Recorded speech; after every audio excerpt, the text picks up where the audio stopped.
Volcan Sacré, c'est une animation dynamique destinée à toute la famille et qui permettra effectivement de découvrir des choses qu'on ne voit pas aujourd'hui à Vulcania, qui sont les nombreuses légendes qui se sont forgées autour des volcans dans le monde. C'est un caractère fondamental de l'humanité, hein. C'est inséparable de l'homme. Il a besoin d'avoir des explications du monde et donc il s'en invente à travers les mythes et légendes. C'était intéressant de faire un petit tour du monde et de voir comment, à travers les différents peuples et leurs croyances, eh bien, on élaborait des mythes basés ou appuyés sur la présence à côté d'eux de cette montagne vivante qu'est un volcan. Pour mettre en scène ces légendes, nous avons choisi un type d'attraction que nous n'avons pas aujourd'hui à Vulcania, qui s'appelle, dans le jargon des parcs, un dark ride.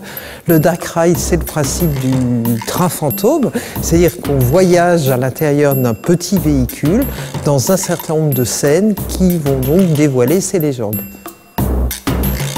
When we were invited by Vulcania for the tender of the dark ride, we were free to choose any concept, you know. And there was already a story, and the story should go about the relationship between humans and volcanoes. And then we started to think, yeah, how should this dark ride be? And then we were thinking, okay, it should be something which is very new and very traditional. And that is why we are now coming up with a kind of dark ride where you see a lot of modern technology, but there are also very classical things in this dark ride bag. We make a maquette in advance to see if everything what we think and what we designed will be as we want it, and to make changes in the design and to fine-tune it before making the real size prefabrication decoration parts.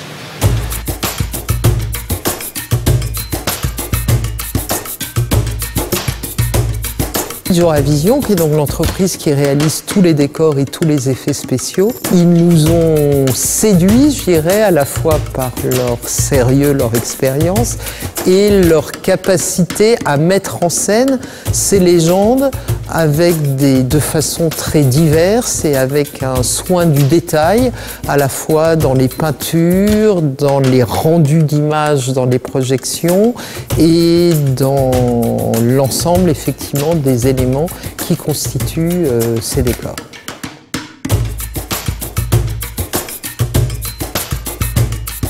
On a pris des volcans assez emblématiques des différents continents, hein, Asie, Europe, Afrique, Amérique, Océanie, parce que c'était intéressant de montrer qu'au-delà des différences culturelles, des différences de vécu des différents peuples, eh bien, il y avait une certaine homogénéité. À chaque fois, le volcan servait de support à une construction mythologique qui expliquait l'origine du monde, l'origine des volcans, l'origine de l'humanité, d'où nous venons, où nous allons, etc. Les grandes questions existentielles.